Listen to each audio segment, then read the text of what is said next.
الحمد لله نحمده ونستعينه ونستغفره ونؤمن به ونتوكل عليه ونعوذ بالله من شرور أنفسنا ومن سيئات أعمالنا من يهده الله فلا مضل له ومن يضلله فلا هادي له وأشهد أن لا إله إلا الله وحده لا شريك له وأشهد أن سيدنا ونبينا ومولانا محمدا عبده ورسوله صلى الله على سيدنا محمد وعلى آله وأصحابه وسلم تسليما كثيرا كثيرا.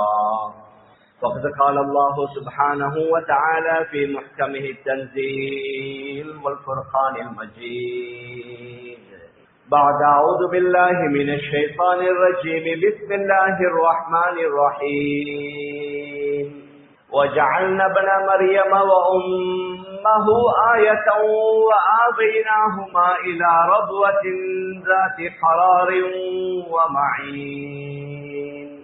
وقال النبي عليه الصلاة والسلام لا تشد الرحال إلا إلى ثلاثة مساجد مسجد الحرام ومسجد هذا ومسجد الأقصى. صدق رسول الله صلى الله عليه وسلم. அளவற்ற அருளாளனும் நிகரற்ற அன்புடையவனுமாகிய எல்லாம் வல்ல அல்லாஹு சுப்ஹானஹு வ தஆலா அவனுக்கு அனைத்து புகழும் உரித்தாகுக. அல்லாஹுவினால் படைத்த உலகத்திற்கு அனுப்பி வைக்கப்பட்ட மனிதனத்திற்கு சீரான நேரான நல்வழியை காட்டுவதற்காக அல்லாஹுவினால் அனுப்பி வைக்கப்பட்ட நபிமார்கள், ரசூல்மார்கள், தீர்க்கதரிசிகள் அனைவர்களுக்கும் தலைவராக முத்திரையாக கடைசியாக இவ்வுலகத்திற்கு வருகை தந்து இவ்வுலகத்தில் தான் வாழ்ந்து கொண்டிருந்த காலங்களில் தனக்கு ஏற்படவிருந்த எண்ணற்ற இன்பங்களை, சந்தோஷங்களை, மகிழ்ச்சிகளை பொருட்படுத்தாது ஒவ்வொரு நிமிடமும் வினாடியும் தனது சமூகத்திற்காக சமுதாயத்திற்காக உழைத்து பாடுபட்ட எனது உயிரினுமினிய ரசூலுல்லாஹி ஸல்லல்லாஹு அலைஹி வஸல்லம் அவர்கள் மீதும் அவர்களை தொடர்ந்து பின்பற்றி வாழ்ந்த அத்துணை நல்லடியார்கள் மீதும் அல்லாஹுவின் சாந்தியும் சமாதானமும் என்றென்றும் உண்டாவதாக. அல்ஹம்துலில்லாஹ்.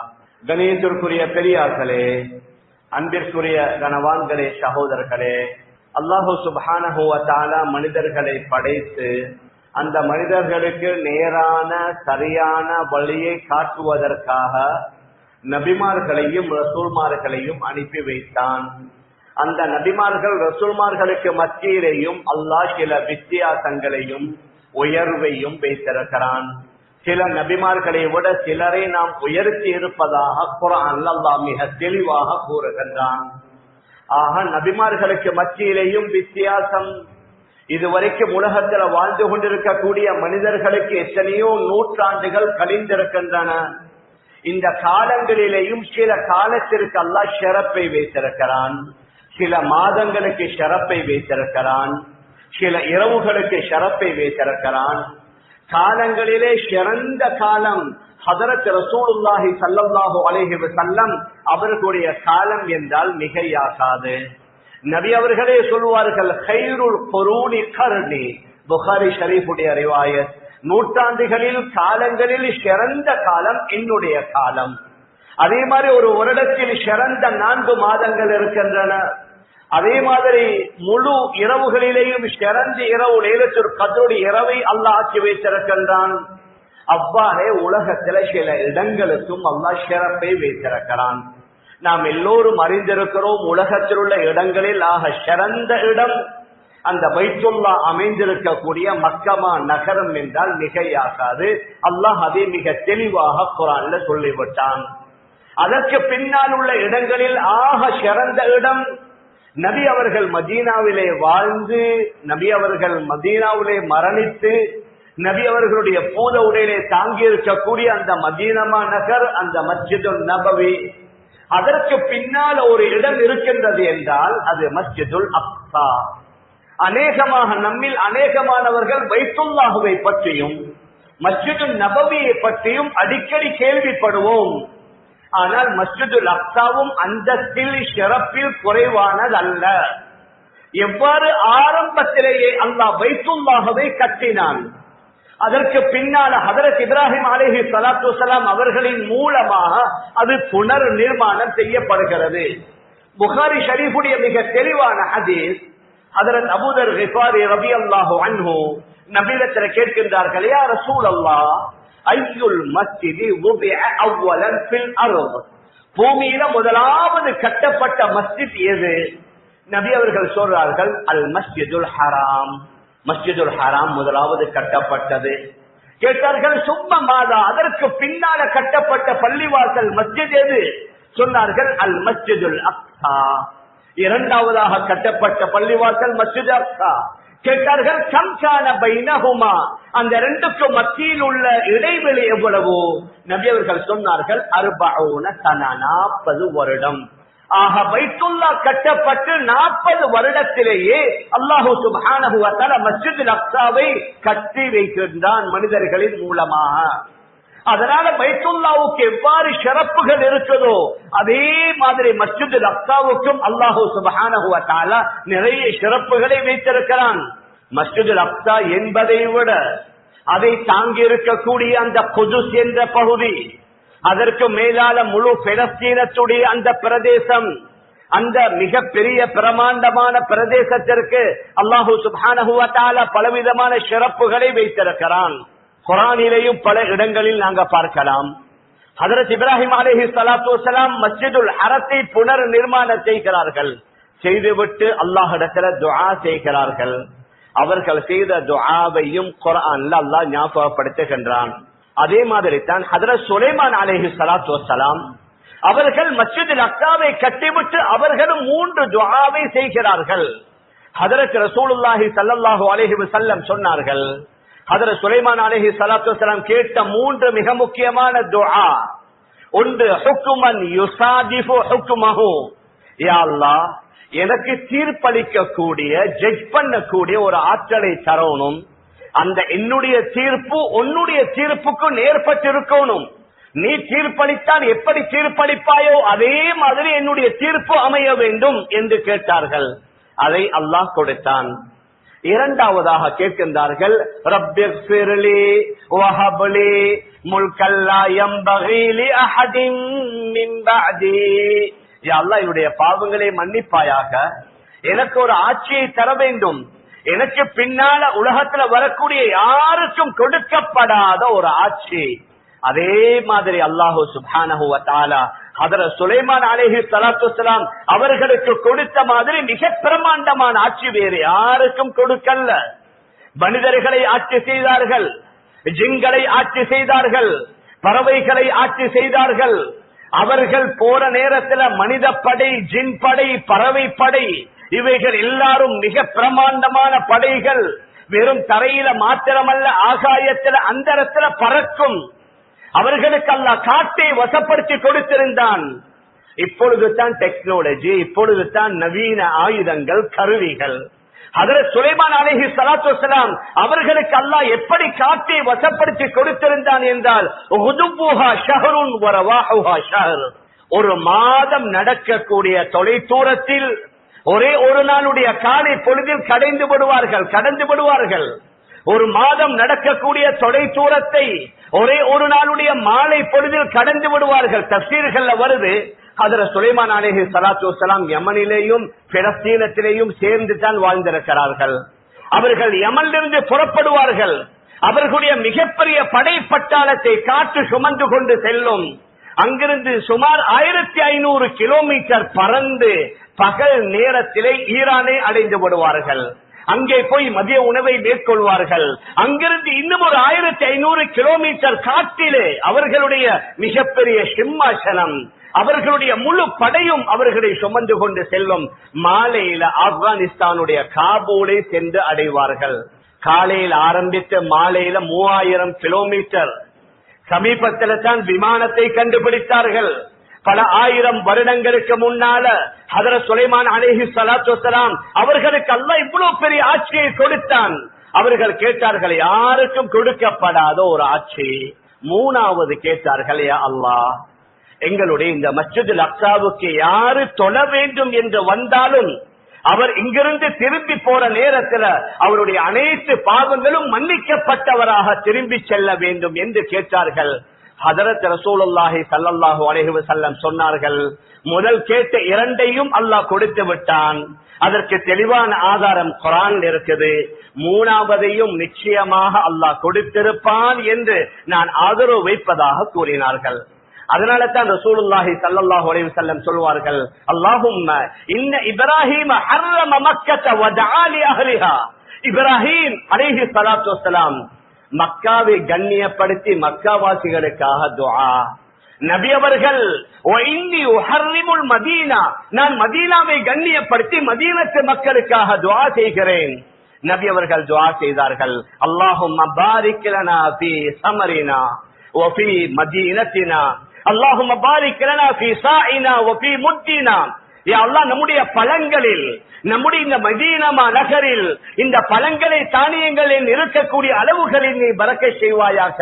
ஹஜ்ரத் ரசூலுல்லாஹி ஸல்லல்லாஹு அலைஹி வஸல்லம் மதீனத்து மக்களுக்காக, ஹஜ்ரத் இப்ராஹிம் அலைஹி ஸலாத்து வஸலாம் மக்காவிற்காக, ஹஜ்ரத் சுலைமான் அலைஹி ஸலாத்து வஸலாம் அந்த ஜெருசலம் பிலஸ்தீன் மஸ்ஜிதுல் அக்ஸாவுக்காக துஆ செய்தார்கள் என்றால், இந்த பிலஸ்தீனம் என்று சொல்லக்கூடிய அந்த நகரம், அந்த ஊர், அந்த நாடு இருக்குது, அது முஸ்லிம்களுடன் ஆரம்பத்திலிருந்து தொடர்ந்து முஸ்லிம்களுடைய தொடர்பு இருந்து வந்திருக்குது. முஸ்லிம்கள் என்பதை விட நபிமார்கள், நபிமார்கள் என்போரை விட ரசூல்மார்கள், அவர்களில் உலுல் அஸ்மி என்று சொல்லக்கூடிய மிக முக்கியமான ரசூல்மார்களுடன் அந்த மண்ணுக்கு மிகப்பெரிய ஒரு தொடர்பு இருந்திருக்குது. அதனால தான் ஹதரத் ரசூலுல்லாஹி ஸல்லல்லாஹு அலைஹி வஸல்லம் அவர்கள் அல்லாஹ்வை சந்திப்பதற்காக வேண்டி மிஅராஜுடைய பயணம், அந்த விண்ணுலக பயணத்தை மேற்கொள்கிறார்கள். மிக பெரிய ஒரு பயணம். ஆனால் அல்லாஹ்வுடைய ஏற்பாடு, மக்காவிலிருந்து தரை வழியாகத்தான் ஜெருசலம், மக்காவிலிருந்து ஒரே ஒரு இரவுல ஹஜரத் ரசூலுல்லாஹி ஸல்லல்லாஹு அலைஹி வஸல்லம் அவர்களை ஜெருசலத்திற்கு அல்லாஹ் அழைத்து வந்து, அந்த குதுஸுக்கு அழைத்து வந்து, அல்லாஹ்வுடைய ஏற்பாடு அனைத்து நபிமார்களையும் சந்திக்க வைத்து, தபரானியில பதிவாக இருக்கிற ரிவாயத், அனைத்து நபிமார்களையும் சந்திக்க வைத்து அவர்களுக்கு நபி அவர்கள் இமாமத் செய்து அங்கிருந்து தான் தன்னுடைய விண்ணுலக பயணத்தை மேற்கொள்கிறார்கள். எங்களில் அநேகமானவர்கள் பார்க்கக்கூடிய ஒரு கட்டடம், ஒரு வட்ட வடிவமான ஒரு குப்பா, பச்சை நிறத்துல கீழே மேல கோல்ட் நிறத்துல இருக்கும். ஒரு சிலர் நினைக்கிறாங்க அதுதான் மஸ்ஜிதுல் அக்ஸா, அதுதான் பைத்துல் முகத்தஸ். அது அல்ல, அது டோம் ஆஃப் த ராக், அல் குப்பத்து சஹ்ரா என்று சொல்லப்படும். அது சமீப காலத்தில் அப்துல் மலிக் இப்னு மர்வானால கட்டப்பட்டது. அந்த இடத்துல தான் ஹஜ்ரத் ரசூலுல்லாஹி ஸல்லல்லாஹு அலைஹி வஸல்லம் அவர்களுடைய புராக்கை கட்டிவிட்டு மிஅராஜுக்கு சென்றதாக சரித்திர ஆசிரியர்கள் குறிப்பிடுகின்றார்கள். அங்கே இப்போதும் ஒரு வளையம் ஒன்று இருக்குது. அந்த வளையத்துல தான் புராக்கை கட்டியதாக குறிப்பிடுகிறார்கள். அதற்கு நேர பின்னால தான் மஸ்ஜிதுல் அக்ஸா இருக்குது. மேலான பெரியார்களே, சகோதரர்களே, இப்பொழுது அல்லாஹு சுப்ஹானஹு வ தஆலா நபியுடைய அந்த மிஅராஜுடைய பயணத்தை பற்றியும் குறிப்பிடுகின்றான். சுப்ஹானல்லதி அஸ்ரா பிஅப்திஹி லைலம் மினல் மஸ்ஜிதில் ஹராம் இலல் மஸ்ஜிதில் அக்ஸா அல்லதி பாரக்னா ஹவுலஹு லினுரியஹு மின் ஆயாத்தினா இன்னஹு ஹுவஸ் ஸமீஉல் பஸீர். அந்த அல்லாஹ் உயர்ந்து விட்டான். அவன் தான் தன்னுடைய அடியாரை விண்ணுலக பயணத்தை மேற்கொள்ள வைத்தான். மஸ்ஜிதுல் ஹராமிலிருந்து மஸ்ஜிதுல் அக்ஸாவுக்கு அவரை பயணத்தை மேற்கொள்ள வைத்தான். அந்த மஸ்ஜிதுல் அக்ஸா பாரக்னா ஹவுலஹு, அதை சூழ உள்ள பகுதிகளுக்கு நாங்க பரக்கத் செய்திருக்கிறோம். சிலர் பேசிக் கொள்வார்கள், இஸ்ராயேல்ல வெளியாகிற அந்த தானியங்களாக இருக்கலாம், காய்கறி வகைகளாக இருக்கலாம், வேர்ல்ட் மார்க்கெட்ல சரியான கிராக்கின்னு சொல்லி அவர்களுடைய ஆட்கள் ஒன்றும் இல்ல. ஏற்கனவே அந்த பூமியை அல்லாஹ் பரக்கத்தாக்கி வைத்திருக்கிறான். குர்ஆன்ல பல இடங்கள்ல பாரக்னா ஹவுலஹு, அந்த மஸ்ஜிதை சூழ உள்ள பகுதி, அது ஜோர்டான், லெபனான், பலஸ்தீன், சிரியா, இந்த 4 ஊர்களுக்கும் அல்லாஹ் சுப்ஹானஹு வ தஆலா பரக்கத் செய்து வைத்திருக்கிறான். அங்கே சென்றவர்கள் நேரடியாக பார்த்திருப்பீர்கள். எங்கட நாட்டில் உள்ள காய்கறிகளுடைய அளவு, உதாரணமாக ஒரு கத்தரிக்காயை எடுத்துக் கொள்ளலாம். சிலவே எங்கட நாட்டில் உள்ள ஒரு கத்திரிக்காய் ஆக பெரியதை எடுத்துக்கொண்டோம் என்றால் ஒரு 1/2 கிலோ இருக்கும். சில நேரங்களில் அங்க ஒரே ஒரு கத்தரிக்காய் 3-4 கிலோ இருக்கும், ஒரே ஒரு கோவா 5-6 கிலோ இருக்கும். கண்ணால கண்டிருக்கிறோம். அல்லாஹு சுப்ஹானஹு வ தஆலா அந்த மண்ணுக்கு பரக்கத் செய்திருக்கிறான், அந்த மண்ணை சூழ உள்ள ஊர்களுக்கு பரக்கத் செய்திருக்கிறான். மேலான பெரியார்களே, சகோதரர்களே, அதனால தான் ஹதரத் ரசூலுல்லாஹி ஸல்லல்லாஹு அலைஹி வஸல்லம் அவர்களை அங்கே வந்து அங்கிருந்து தான் விண்ணுலக பயணத்தை மேற்கொள்ள வைத்தான். இது மாத்திரமல்ல, இஸ்லாமியர்களுடைய மிக முக்கியமான கிப்லா. நபி அவர்கள் மதீனாவுக்கு போனதற்கு பின்னால சுமார் 16-17 மாதம் மஸ்ஜிதுல் அக்ஸாவை பின்பற்றித்தான் தொழுது கொண்டிருந்தார்கள். நபி அவர்களுக்கும் சரியான விருப்பம் பைத்துல்லாஹ்வை முன்னோக்கி தொழணும். அடிக்கடி தன்னுடைய தலையை, முகத்தை வானத்தின் பக்கம் உயர்த்துவார்கள். வஹி வராதா, வஹி வராதா. இப்பொழுது அல்லாஹ் அதையே வஹீல இறக்குகின்றான். கதனரா தகல்லுப வஜ்ஹிக ஃபிஸ்ஸமா فَلَنُوَلِّيَنَّكَ قِبْلَةً تَرْضَاهَا فَوَلِّ وَجْهَكَ شَطْرَ الْمَسْجِدِ الْحَرَامِ. நீங்க உங்களோட முகத்தை, தலையை அடிக்கடி தூக்கி பார்ப்பதை நாங்க பார்த்து விட்டோம். அதனால் உங்களுக்கு விருப்பமான உங்களோட பைத்துல்லாஹ்வின் பக்கம் உங்களோட முகத்தை திருப்பி உங்களுடைய வணக்கங்களை ஆக்கிக் கொள்ளுங்கள் என்ற வஹி வருது. நபி அவர்கள் மதீனாவுல அந்த மஸ்ஜிதுல் கிப்லத்தைன்ல லுஹர் தொழுகையை தொழுது கொண்டிருந்த நேரத்தில் தான் இந்த வஹியுடைய ஆயத் இறங்குது. அதனால 2 ரக்காத்தை நபி அவர்கள் மஸ்ஜிதுல் அக்ஸாவை நோக்கி தொழுகிறார்கள். மீதமுள்ள 2 ரக்காத்தை பைத்துல்லாவை நோக்கி தொழுததனால தான் அந்த மஸ்ஜிதுக்கே மஸ்ஜிதுல் கிப்லத்தைன் என்று பெயர் வந்திருக்குது. 17 மாதம் மஸ்ஜிதுல் அக்ஸாவை கிப்லாவாக ஆக்கி தொழுத விடயம் என்பது சாதாரணமான விடயம் அல்ல.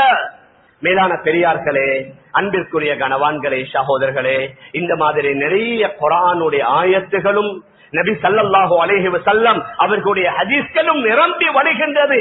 அந்த ஜெருசலத்துடைய சிறப்பு மக்களுக்கு மத்தியில விவரிக்கும் உடைய அடிப்படையில நிறைய சிறப்புகளை நபி அவர்கள் கூறியிருக்கிறார்கள். ஹதரத் மைமூனா ரலியல்லாஹு அன்ஹா கேட்கின்றார்கள், அஃப்தினா யா ரசூலல்லாஹ், நீங்க எங்களுக்கு ஃபத்வா தாங்க, அந்த மஸ்ஜிதுல் அக்ஸா விடயமாக எங்களுக்கு நீங்க ஃபத்வா தாங்க. நபி அவர்கள் சொன்னார்கள், அர்துல் மஹ்ஷரி வல் மன்ஷர், மஹ்ஷருடைய மைதானம் தான் அது, அங்கே தான் மஹ்ஷருடைய மைதானம் ஏற்படும். கடைசி காலத்தில் நடக்கக்கூடிய மிகப்பெரிய அதாவது அடையாளங்கள் அங்குதான் வெளியாகும். ஹதரத் மஹ்தி அலைஹி ஸலாத்து வஸலாம் அங்கே வருவார்கள். ஈசா அலைஹி ஸலாத்து வஸலாம் கடைசி நேரத்தில் சிரியாவில் உள்ள தமஸ்கஸ்ல மஸ்ஜித் உமவி மிக பிரமாண்டமான ஒரு மஸ்ஜித், அந்த மஸ்ஜிதுடைய அல் மினாரத்துல் பைதா என்ற ஒரு வெள்ளை மினாரா இருக்குது. அதுல 2 மலக்குமார்களுடைய அவர்களுடைய உதவியின் மூலமாக அவர்களுடைய 2 பேர்களுடைய தோளில் கையை போட்டவர்களாக வந்து இறங்கி ஜெருசலத்திற்கு வருவார்கள். ஈசா அலைஹி ஸலாத்து வஸலாம். மேலான பெரியார்களே, சகோதரர்களே, நபி அவர்கள் சொன்னார்கள், அர்துல் மஹ்ஷரி வல் மன்ஷர் இதூஹு ஃபஸல்லூஹு, முடியும்டா வாங்க அங்க வந்து தொழுங்க. ஃபைன்ன ஸலாத்தன் ஃபீஹி கைரும் மின் அல்ஃபி ஸலாத்தின் ஃபீமா சிவா, அங்கே ஒரே ஒரு தொழுகை தொழுவது மற்ற மஸ்ஜிதுகளில் 1000 தொழுகைகளை தொழுவதை விட சிறந்தது. மேலான பெரியார்களே, அன்பிற்குரிய கணவான்களே, சகோதரர்களே, அதனால குர்ஆனிலேயும் நாம் பார்க்கலாம், நபிமார்களுக்கு ஏதாவது பிரச்சனை இருந்தா எல்லா நபிமார்களையும் அல்லாஹ் அழைத்தது அந்த குதுஸ் பகுதிக்கு தான். ஹதரத் லூத் அலைஹி ஸலாத்து வஸலாம் அவர்களுக்கு ஜோர்டான்ல பிரச்சனை. அவர்களுடைய கூட்டம் மிக பயங்கரமான ஒரு பாவத்தை செய்கிறார்கள். இப்பொழுது அவர்கள் அழிக்கப்பட்டு விடுகிறார்கள். அங்கிருந்து அந்த ஊரை விட்டு நீங்க எங்க வரணும், பெலஸ்தீனத்திற்கு வர சொன்னான். ஹதரத் இப்ராஹிம் அலைஹி ஸலாத்து வஸலாம் மஹாஜர இப்ராஹிம் என்றே ஹதீஸ்ல வருது. ஹஜரத் இப்ராஹிம் அலைஹி ஸலாத்து வஸலாம் அவர்கள் ஹிஜ்ரத் செய்த ஊர் அந்த பெலஸ்தீனம்.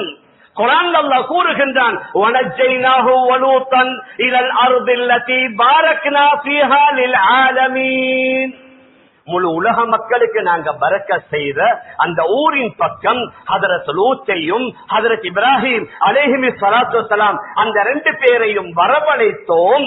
அவர்களுக்கு அங்கே வரவழைத்து அவர்களுக்கு நாங்க வெற்றியை கொடுத்தோம் என்று அல்லாஹ் சுப்ஹானஹு வ தஆலா கூறுகின்றான். அங்கே வந்தது மாத்திரமல்ல, அவர்கள் வாழ்ந்து மரணித்ததும் அங்கத்தான். அங்க பெலஸ்தீனத்தில் ஒரு இடம் இருக்குது, ஹெப்ரோன். அந்த ஊருடைய பெயரே மதீனத்துல் ஹலீல். அந்த மதீனத்துல் கலீல்ல மஸ்ஜிதுல் கலீல் உண்டு, ஒரு பெரிய பள்ளிவாசல் மஸ்ஜித் ஒன்று இருக்குது. அந்த மஸ்ஜிதும் யூதர்களுடைய கட்டுப்பாட்டுல தான் இருக்குது. உள்ளே போற நேரத்துல செக் பண்ணித்தான் உள்ளே அனுப்புவார்கள். அங்க போனோம்டா அந்த மஸ்ஜிதுடைய மிம்பர் மெஹராபு பகுதி முஸ்லிம்களுக்கு, அந்த மஸ்ஜிதுடைய பின்பகுதி யூதர்களுக்கு. அதுக்கு வேற சரித்திர சான்றுகள் இருக்குது. நேரம் குறைவாக இருப்பதனால் அதை நாங்க ஞாபகப்படுத்தல. அந்த மஸ்ஜிதுடைய அண்டர் கிரவுண்ட் பகுதியில ஹஜரத் இப்ராஹிம், ஹஜரத் சாரா அலைஹி ஸலாத்து வஸலாம், ஹஜரத் இஸ்ஹாக், ஹஜரத் லாயிகா அலைஹி ஸலாத்து வஸலாம், இந்த 4 பேர்களுடைய கபர் அந்த மஸ்ஜிதுடைய அண்டர் கிரவுண்ட் பகுதி கிப்லாவுக்கு நேரா மிஹ்ராபுக்கு நேரா கீழே இருக்குது. அந்த மஸ்ஜிதுடைய பின்பக்கத்துல தான் ஹஜரத் யாக்கூப் அவர்கள், இஸ்ராயீல் என்று சொல்கின்றார்களே, ஹஜரத் யாக்கூப் அவர்களுடைய மனைவி ரிப்கா என்று சொல்லக்கூடிய அந்த பெண்மணியுடைய கபர் அந்த மஸ்ஜிதுடைய பின்பக்கத்துல அண்டர் கிரவுண்ட் பகுதியில் இருக்குது. மேலான பெரியார்களே, அன்பிற்குரிய கணவான்களே, சகோதரர்களே, இப்படியே நாம் பார்த்தோம் என்றால் அநேகமான நபிமார்கள் வந்து போயிருக்கிறார்கள், வாழ்ந்து இருக்கிறார்கள். அவர்கள் மரணித்து அவர்களுடைய மன்னரைகள் அங்கே இருக்குகின்றது. இந்த அளவுக்குண்டா ஹஜ்ரத் சுலைமான் அலைஹி ஸலாத்து வஸலாம் அவர்கள் மஸ்ஜிதுல் அக்ஸாவை ஜின்களை வைத்துத்தான் கட்டுகின்றார்கள். சூரத்து சபால மிக தெளிவாக வருது. ஹஜ்ரத் சுலைமான் அலைஹி ஸலாத்து வஸலாம் ஜின்கள்ட்ட வேகமாக வேலை வாங்கி கொண்டிருக்கிறார்கள்.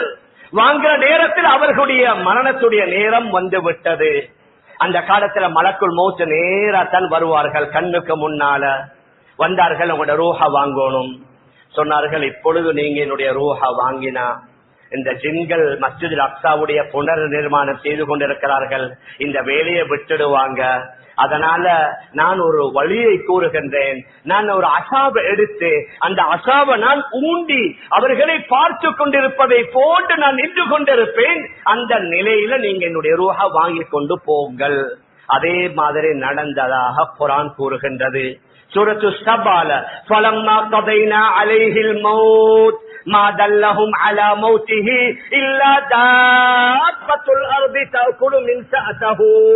நாங்கள் சுலைமானுக்கு மரணத்தை ஏற்படுத்தி விட்டோம், அவர் மரணித்து விட்டார் என்பதை அறிவிக்கல்ல, அவர் ஊண்டி இருந்த அந்த கம்பு, அந்த கம்பை கரையான் பூச்சி அரித்து அரித்து அவர்களுடைய கைப்பிடி வந்த நேரத்தில் அந்த பிடியும் கீழே வீழ்ந்து அவர்களுடைய உடலும் கீழே வீழ்ந்து விட்ட சரித்திரத்தை குர்ஆன்ல சூரத்து ஸபால் அல்லாஹ் ஞாபகப்படுத்துகின்றான். ஜின்களை வைத்துத்தான் அந்த மஸ்ஜிதுல் அக்ஸாவை கட்டுகின்றார்கள். ஹஜ்ரத் மரியம் அலைஹி ஸலாத்து வஸலாம் அவர்களை வளர்த்ததும் அந்த மஸ்ஜிதுல் அக்ஸாவுல தான். அந்த மஸ்ஜிதுல் அக்ஸாவுடைய அண்டர் கிரவுண்ட் பகுதியில தான் மிஹ்ராப் என்று சொல்லக்கூடிய ஒரு இடம் இருக்குது. அங்கதான் ஹஜ்ரத் ஜக்கரியா அலைஹி ஸலாத்து வஸலாம், ஹஜ்ரத் மரியம் அலைஹி ஸலாத்து வஸலாம் அவர்களை வளர்க்குகின்றார்கள். அவர்கள் பிறக்கும் பொழுது அவர்களுடைய தந்தை இம்ரான் மரணித்து விட்டார். அதனால இவர் பொறுப்படுத்த அந்த பெண்ணை வளர்க்குகின்றார். அந்த பெண் இருக்கிற அறைக்குள்ள யாருமே நுழைய முடியாது.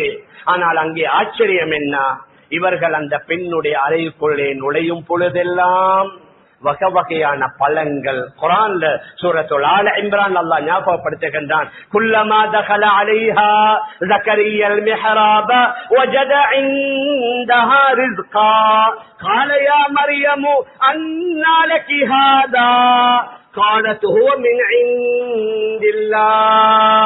ஹஜ்ரத் ஜக்கரியா அலைஹி ஸலாத்து வஸலாம் அந்த அறைக்குள்ளே நுழையும் பொழுதெல்லாம், அந்த மிஹ்ராப் என்ற இடத்திற்கு போகும் பொழுதெல்லாம் வகை வகையான உணவை பெற்றுக் கொள்வார்கள். கேட்பார்கள், மரியம் இது உங்களுக்கு எங்கிருந்து கிடைத்தது? நான் கொண்டு வந்து தரல, வேறு யாரும் இங்கே வர முடியாது, உங்களுக்கு எப்படி கிடைத்தது? அந்த பெண் சொன்னாங்க, காலத்து ஹுவ மின் இன்தில்லாஹ், என்னுடைய அல்லாஹ்வுடைய புறத்தால, அல்லாஹ் அவருடைய குதிரத்தால் இந்த உணவுக்குரிய ஏற்பாடுகளை செய்தான். இதை பார்த்த ஜக்கரியா அலைஹி ஸலாத்து வஸலாம் 80 வயதை தாண்டி விட்டார்கள். அவர்கள் நினைக்கிறாங்க, இந்த நேரத்துல மரியமுக்கு உணவு கொடுக்கலும்டா, என்னுடைய தள்ளாடிய வயதில எனக்கு என் பிள்ளையை தர முடியாது. அந்த இடத்துல தான் ஜக்கரியா அலைஹி ஸலாத்து வஸலாம் அல்லாஹ்ட்ட துஆ செய்கிறார்கள், யா அல்லாஹ் எனக்கு ஒரு குழந்தையை தாண்டு சொல்லி. இப்பொழுது அல்லாஹ் மீண்டும் வஹி அறிவிக்கிறான், நாங்க உங்களுக்கு யஹ்யா என்று சொல்லக்கூடிய பிள்ளையை தருகிறோம். 80 வயதுக்கு பின்னால அல்லாஹ் சுப்ஹானஹு வ தஆலா யஹ்யா என்று அல்லாஹ்வே பெயரை வைத்ததாக குர்ஆன்ல கூறுகின்றான். அங்கத்தான் மரியம் அலைஹிஸ்ஸலாத்து வஸலாம் வளர்ந்து பருவ வயதை அடைந்து பெரிய பெண்ணாக ஆகினதற்கு பின்னால ஒரு நாள் திடீரென்று ஒரு ஆண் அவருக்கு முன்னால வந்து நிற்கிறாங்க.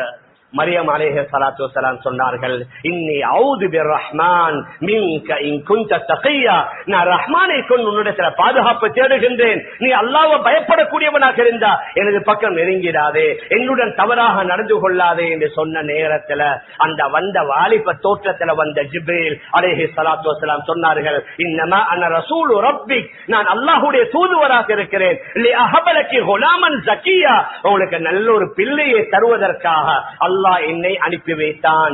தூரத்திலிருந்து ஊதுகின்றார்கள். அவர்களுடைய மேல் ஆடையுடைய மேல் பகுதி இந்த கழுத்து பக்கமாக ஜிப்ரீல் அலைஹிஸ்ஸலாத்து வஸலாம் ஊதியது அப்படி அவர்களுடைய கீழ்ப்பக்கமாக உடலுக்குள்ளே சென்று அதன் மூலம் தான் அவர்கள் கர்ப்பமுறுகிறார்கள். இப்பொழுது அவர்களுக்கு ஒரு வகையான அவமானம் மாதிரி, வெக்கம் மாதிரி. ஊர் மக்கள் என்ன பேசுவாங்க? திருமணம் முடிக்காமல் எனக்கு பிள்ளை கிடைத்து விட்டதுன்னு சொல்லி ஊர் மக்கள் என்கிட்ட கேட்டா நான் என்ன சொல்றது?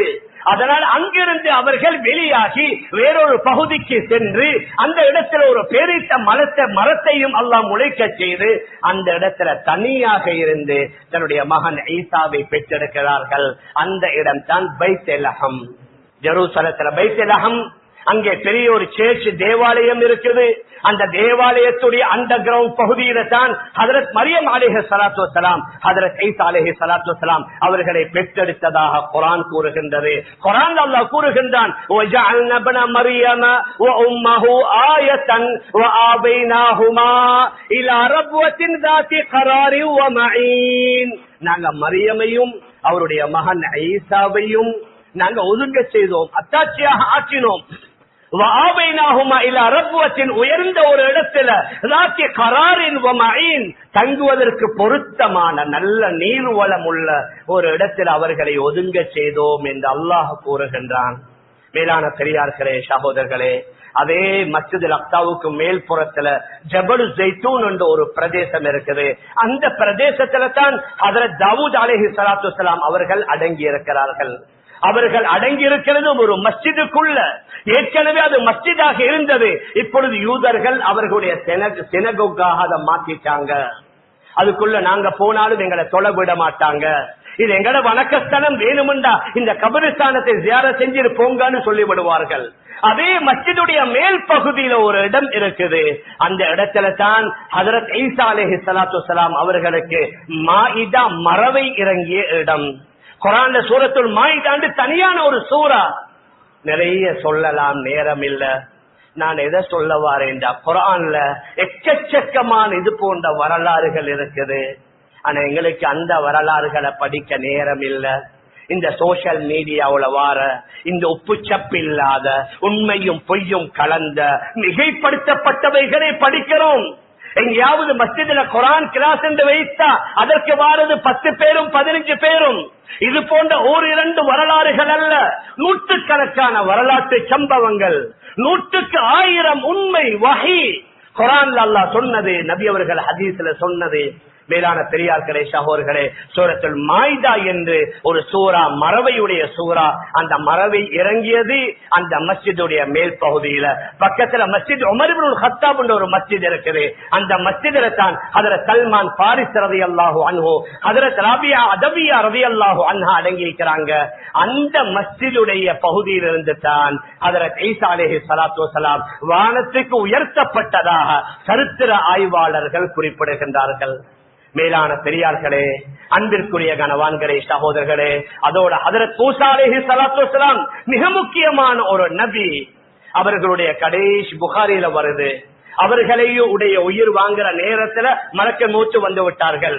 இப்பொழுது வந்தார்கள். என்னன்னு கேட்ட நேரத்துல உங்களுடைய ரூஹா வாங்கணும், ஓங்கி கன்னத்துல அடிக்கிறார்கள். அவர்களுடைய ஒரு கண் பார்வை சென்று விடுகின்றது, மலக்குல் மௌத்துடைய ஒரு பார்வை.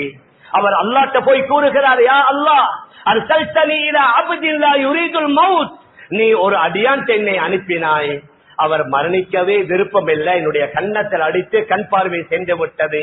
அல்லாஹ் மீண்டும் அவருக்கு பார்வையை கொடுத்து அந்த மலக்குல் மௌத்த கூறுகின்றான், நீங்க போய் அவர்கிட்ட கேளுங்க, இன்னும் எவ்வளவு காலம் உலகத்துல வாழணும், அப்படின்ற ஒரு காளை மாட்டுல அவருடைய கைய வைக்க சொல்லுங்க. அந்த கைக்குள்ள எத்தனை முடிகள் வருமோ, மயிர்கள் வருமோ, அத்தனை ஒரு முடிக்கு 1 வருஷம் வீதம் உங்களுக்கு உலகத்துல நாங்க வாழ்வதற்கு சந்தர்ப்பம் தாரோம் உண்டு. அந்த மலக்குல் மௌத் வந்து சொன்ன நேரத்துல ஹதரத் மூசா அலைஹிஸ்ஸலாத்து வஸ்ஸலாம் கேட்கிறாங்க, சும்மா மாதா, அதற்கு பின்னால என்ன? சும்மல் மௌத், அதற்கு பின்னால மீண்டும் மௌத்து தான் சொன்னாங்க. அவ்வளவு காலம் எனக்கு இருக்க வேண்டிய தேவை இல்லை அப்படின்னு இப்பே என்னுடைய ரூஹ வாங்கி கொண்டு போங்க. ஆனா ஒரே ஒரு நிபந்தனை முடியும்டா, அந்த அருதுல் முகத்தா ஜெருசலத்துக்கு பக்கத்துல என்னை கொண்டு போய் அங்க வைத்து என்னுடைய ரூஹ நீங்க வாங்குங்காண்டு மலக்குல் மௌத்ல கேட்டுக் கொள்கின்றார்கள். அதே மாதிரி தான் நம்முடைய ரூஹ வாங்க மஸ்ஜிதுக்குள்ள ஹதரத் மூசா அலைஹிஸ்ஸலாத்து வஸ்ஸலாம் அவங்களோட கபர். நான் எதை சொல்ல வாரேன், எங்கட இந்த தெற்காசியா எவ்வளவு பிரமாண்டமான ஒரு பகுதி, எத்தனை கோடி மக்கள் நாங்க வாழ்கிறோம். இந்த பகுதியை பத்தி இங்குள்ள யாரையாவது பத்தி எங்கேயாவது குர்ஆன்ல வந்திருக்குதா? ஆனா அந்த பெலஸ்தீனத்தை பத்தி, பெலஸ்தீனத்தில் உள்ள ஒவ்வொரு ஊர்களை பத்தி, அங்குள்ள ஒவ்வொரு இடங்களை பற்றி, அங்கே வாழ்ந்த பல நபிமார்கள், ரசூல்மார்கள், நபி அல்லாத ஹதரத் மரியம் அலைஹிஸ்ஸலாத்து வஸ்ஸலாம் அவர்களை பற்றி, ஏன் கடைசியா வரக்கூடிய தஜ்ஜாலை, இன்றைக்கு இஸ்லாமிய நாடுகள் தான் ஆகப்பெரிய தடை, ஆகப்பெரிய முட்டுக்கட்ட. அந்த தலைவர்கள் தான் இந்த போர் நிறுத்தம் செய்யணும், இவர்களுக்கு உதவிகள் செய்யணும் என்பதற்கு வெளியில அவர்கள் பல அறிவுறுத்தல்களை, அவர்கள் அறிக்கைகளை விட்டாலும் திரைமறைவுக்கு பின்னால தடையா இருப்பது மாதிரி தெரியுது. ஆனா ஹதீஸ்ல என்ன, முழு உலகத்தை ஒரு இஸ்லாமிய கலீஃபா ஆட்சி செய்யணும், அதற்கு பின்னால் அவர் வஃபாத்தாகுவாரு என்று நினைத்து மறைந்து மக்காவுக்கு வந்து பைத்துல்லாஹ்வை தவாப் செய்து கொண்டிருப்பார்கள். அந்த நேரத்தில் தான் மஹ்தி அலைஹிஸ்ஸலாத்து வஸ்ஸலாம் அவர்களுடன் இருந்த ஒரு மலக் அவர் சத்தமாக சொல்லுவாரு, ஹாதா மஹ்தியுன் கலீஃபத்துல்லாஹி ஃபில் அர்தி ஃபத்தபிஊஹு, இவர்தான் மஹ்தி, இவர்தான் பூமியில் உள்ள முஸ்லிம்களுக்கு கலீஃபா, இவருடன் நீங்க பைஅத் செய்யுங்க என்று சொன்னதோட உலகளாவிய நல்ல முஸ்லிம்கள் எல்லோரும் ஹதரத் மஹ்தி அலைஹிஸ்ஸலாத்து வஸ்ஸலாம் அவர்களுக்கு பின்னால படை திரளுவார்கள். அதற்கு பின்னால தான் தஜ்ஜால் வெளியாகுவான். அவனுடன் 20,000 யூதர்கள் அவனுடைய தலைமைக்கு கீழால ஒன்று திரளுவார்கள். அந்த நேரத்தில் தான் முஸ்லிம்களுக்கும் யூதர்களுக்கும் மத்தியில மிக பயங்கரமான சண்டை நடக்கும். அந்த சண்டையில அல்லாஹு அக்பர், உலகத்தில் உள்ள எல்லாமே எங்களுக்கு உதவி செய்யும். கல்லுகளும் மண்களும் மரங்களும் மரம் செடி கொடிகள் எல்லாம் இஸ்லாமியர்களுக்கு உதவி செய்யும். எந்த அளவுக்கு சொன்னா, ஒரு யூதன் வந்து ஒரு மரத்துக்கு கீழால ஒரு கல்லு மலைக்கு பின்னால ஒளிந்தால் அந்த மரம் பேசும், அந்த கல்லு பேசும். யா முஸ்லிம், யா அப்துல்லா, அதுவுக கல்பி தஆல் ஃபக்துல்ஹு ஃபக்துல்ஹு, ஏ முஸ்லிமே, ஏ அல்லாஹ்வுடைய அடியானே, இதோ உன்னுடைய விரோதி தஜ்ஜால், உன்னுடைய விரோதி யூதன் ஒளிந்திருக்கிறான், வந்து நீ அவனை கொல்லு என்று அந்த கற்களும் மரங்களும் பேசும். இல்லல் கர்கத், கர்கத் என்று சொல்லக்கூடிய மரத்தை தவிர அந்த மரம் மாத்திரம் யூதனை காட்டி கொடுக்காது. இப்ப அதாவது பிலஸ்தீனத்துல யூதர்கள் வாழ்ற பகுதியில 100 மில்லியன் கர்கத் மரத்தை நாட்டுறாங்க. அதை வளர்க்கிறவர்களுக்கு சன்மானம் கொடுக்கிறாங்க. அதற்காக பல நூற்றுக்கணக்கானவர்களை போட்டு அந்த மரம் வளர்க்கப்படுது. அவர்களுக்கே தெரியும் வெகு விரைவில் எங்களுக்கு முஸ்லிம்களுக்கு மத்தியில் ஒரு சண்டை வரும். அந்த சண்டையில இந்த மரம் மட்டும் எங்களை காட்சி கொடுக்காது என்று அந்த மரத்தை வளர்த்து கொண்டிருக்கிறார்கள். அந்த நேரத்தில் தான் ஹஜ்ரத் ஈசா அலைஹிஸ்ஸலாத்து வஸ்ஸலாம் அவர்கள் இறங்கி ஜெருசலம் வருவார்கள். முஸ்லிம்கள் எல்லோரும் அவர்களுடன் ஒன்று சேருவார்கள். அந்த நேரத்தில் இவன் வாழ்ந்து கொண்டிருப்பான் லுத்தி என்ற பகுதியில. யூதர்களுடைய மிக முக்கியமான பென்கூரியன் ஏர்போர்ட் இருக்குது. அந்த பகுதியில தான் பாபெலுத், அவர்கள் பாபெலித் என்று சொல்லுவாங்க. அந்த இடத்துல ஹஜ்ரத் ஈசா அலைஹிஸ்ஸலாத்து வஸ்ஸலாம் அவர்களை கண்டவுடன் தஜ்ஜால் கரைய ஆரம்பிப்பான். முஸ்லிமுடைய ரிவாயத், இதா ராஹு அதுவுல்லாஹ் ராப கமா யதூபுல் மில்ஹு ஃபில் மா, அல்லாஹ்வுடைய விரோதி ஈசா அலைஹிஸ்ஸலாத்து வஸ்ஸலாம் அவர்களை கண்டால் உப்பு தண்ணீரில் உப்பு கரைவதை போன்ற கரைவான். ஆனா ஈசா அலைஹிஸ்ஸலாத்து வஸ்ஸலாம் அவனை அப்படியே கரைய விடாமல் அவனை துரத்தி கொண்டு போய் இப்ப அவங்களுடைய ஏர்போர்ட் அடங்கி அமைந்திருக்கிற அந்த பாபிலோன் என்ற பகுதியில ஈட்டியால் அவனை கொன்று அந்த ஈட்டியில ரத்தத்தை காட்டுவாங்க. பிஸ்டல் இல்ல, ஈட்டியால தான் கொள்ளுவாங்க. ஹதீஸ்ல வருது, அந்த ஈட்டியில் உள்ள ரத்தத்தை காட்டுவார்கள். இதோ நான் தஜ்ஜாலை கொண்டு விட்டேன் என்று சொல்லி. மேலான பெரியார்களே, அன்பிற்குரிய கணவான்களே, சகோதரர்களே, அதற்கு பின்னால தான் அவர்களும் அந்த பலஸ்தீனத்தை மண்ணில, அதற்கு பின்னால தாபத்துல் அருள், அதற்கு பின்னால சூரியன் மேற்கிலிருந்து உதயமாகும். அதற்கு பின்னால தான் இன்ஷா அல்லாஹ் அந்த கியாமத் ஏற்படும் என்பதை ஹதீஸ்களின் மூலமாக நாங்கள் விளங்குகின்றோம். நாம் எதை சொல்ல வருகிறோம் என்றா, இப்பொழுது நடக்கிறது ஒரு கிரவுண்ட் சமைக்கிற மாதிரி, ஒரு மைதான சமைக்கிற மாதிரி இந்த நிகழ்வுகள் நடந்து கொண்டிருக்குது. அல்லாஹு ஆலம், ஒரு 10 வருடமோ 15 வருடமோ 20 வருடமோ அதற்கு முன்னாலோ பின்னாலோ அல்லாஹுவே அறிவான். இது நிச்சயமாக நடக்கும். நாம் எதை சொல்ல வருகிறோம் என்றால், இவ்வளவு ஆரம்பம் முதல் கடைசி வரைக்கும், கயாமனால் வார வரைக்கும் அந்த பலஸ்தீனத்துடைய மண்ணுடன் இஸ்லாமியர்களுக்காக பெரிய தொடர். அதனால தான் இந்த மக்கள் அங்கிருந்து போறாங்க. இல்ல, நாங்க பொம் போடுவோம், உங்களை கொல்லுவோம் என்றாலும் அங்கே இருக்கிறாங்க. அங்கே சில சின்ன சின்ன குடிசைகளை நாங்க கண்டோம். அவர்கள் நேரடியாக சொன்னார்கள், எங்கள்கிட்ட சில யூதர்கள் $1,000,000 தந்து கேட்கிறாங்க, ஆனா நாங்க கொடுக்க மாட்டோம். இது எங்களுடைய பூர்வீக மண், இது எங்களுடைய பூர்வீக பூமி. அநியாயமாக மிகப்பெரிய அநியாயத்தை அங்கே அவர்கள் கிட்டத்தட்ட 40 நாட்களாக செய்து கொண்டிருக்கிறார்கள். மேலான பெரியார்களே, அன்பிற்குரிய கணவான்களே, சகோதரர்களே, அதனால பலஸ்தீனத்து மக்களுக்கு மட்டுமல்ல, முழு உலகத்தில் உள்ள 190 கோடி முஸ்லிம்களுக்கும் அந்த பலஸ்தீனத்துடன் ரைட்ஸ் இருக்குது, அதனுடன் உரிமை இருக்குது. அதுல நம் எல்லோருக்கும் அந்த மண்ணுடன், அந்த ஊருடன், அந்த மஸ்ஜிதுடன் உரிமை இருக்குது. நாங்க வெகு தூரத்தில் இருக்கிறோம். எங்களால பொருளாதார உதவி செய்ய முடியாவிட்டாலும் வேற வேற உதவிகளை நாங்க துஆ செய்கிறோம், தஹஜ்ஜுத் தொழுகின்றோம், நோன்புகளை பிடிக்குகின்றோம், குனூத்களை ஓதுகின்றோம். ஆனா என்னுடைய உள்ளம் என்ன, என்னுடைய உள்ளம் விரும்புகின்ற என்ன, ஏதாவது ஒரு வகையில தியாகம். மஸ்ஜிதுல 5 கால தொழுகையில குனூத்துல ஆமீன் கூறுகிறோம், கட்டாயம் செய்வோம். ஆனால் அந்த மக்களுக்காக ஒரு பிரத்யேகமான ஒரு அமல், விசேஷமான ஏதாவது ஒன்று. எங்களுக்கு நோன்பு பிடிப்பது கஷ்டமா, ஒரு நாளைக்கு நோன்ப பிடிப்போம். எங்களுக்கு மஸ்ஜிதில் உட்கார்ந்து குர்ஆன் ஓதுவது கஷ்டமா, கொஞ்ச நேரம் குர்ஆன் ஓதுவோம். ஒரு 10 ரக்காத் நஃபில் தொழுவது சிரமமா, தொழுவோம். கொஞ்ச நேரம் திக்ர்களை செய்வோம். நல்ல அமல்களை செய்து அல்லாஹ்ட்ட மன்றாடுவோம். அல்லாஹ் சுப்ஹானஹு வ தஆலா துஆவை வீணாக்க மாட்டான். அந்த மக்களையும் அல்லாஹ் கைவிட மாட்டான். பல உதவிகள் அவர்கள் கண்டு கொண்டிருக்கிறார்கள். மிகப்பெரிய எங்கட நாட்டுல, எங்கட வீடுகள்ல ஒரு 2-3 அவர் கரண்ட் கட்டான நாங்க படுற பாடு. ஆனா அந்த மக்களுக்கு மின்சாரமும் இல்ல, நீரும் இல்ல, உண்ணுவதற்கு உணவும் இல்ல, நோயாளிகளுக்கு வைத்தியம் செய்வதற்குரிய வைத்தியசாலையும் இல்ல, உபகரணங்களும் இல்ல. அதை மீறி ஆறுதல் சொல்லவும் யாரும். தாய் மரணித்தா புள்ள இல்ல, பிள்ளை மரணித்தா தாய் இல்ல, கணவனுக்கு ஆறுதல் சொல்ல மனைவி, மனைவிக்கு ஆறுதல் சொல்ல கணவன். இந்த மாதிரி நிறைய 11,000க்கும் மேற்பட்டவர்கள், அதுல சில வேளை போராளிகள், சில 100 ஷஹீதாக்கப்பட்டிருப்பார்கள். ஆனால் 10,000க்கும் மேற்பட்ட அப்பாவிகளை அந்த அநியாயக்காரர்கள் கொண்டிருக்கிறார்கள். ஆனால் மேலான பெரியார்களே, சகோதரர்களே, நாங்களும் ராஜதந்த ரீதியில எங்களை படித்தவர்கள், நல்ல அரசாங்கத்தோட தொடர்புள்ளவர்கள், பெரிய இடத்தில் உள்ளவர்களுடன் சம்பந்தம் வைத்திருக்கிறவர்கள் அழுத்தம் கொடுக்கணும். இந்த நாடு அழுத்தம் கொடுக்கணும். ஐக்கிய நாட்டு சபையும் பல, அதாவது அவர்கள் பல விஷயங்களை வெளியில கொண்டு வந்தும் இன்னும் அவர்கள் கட்டுப்படுகிறார்கள். இல்லாண்டா ஏதோ ஒரு டீல் உள்ளார நடந்து கொண்டிருக்கிறது. அதனால தன் தைரியமாக அவர்கள் இன்னும் அவர்களுடைய அநியாயங்களை செய்து கொண்டிருக்கிறார்கள். ஆக எங்களால எது முடியுமோ அதை நாங்கள் செய்து சீக்கிரமாக யுத்த நிறுத்தம் ஏற்படணும். அந்த மக்கள் பழைய நிலைக்கு வரணும். அவர்களுடைய அமைதியான வாழ்க்கை ஏற்படுவதற்குரிய சகல நிலைமைகளும் சாதகமாக ஏற்படணும்.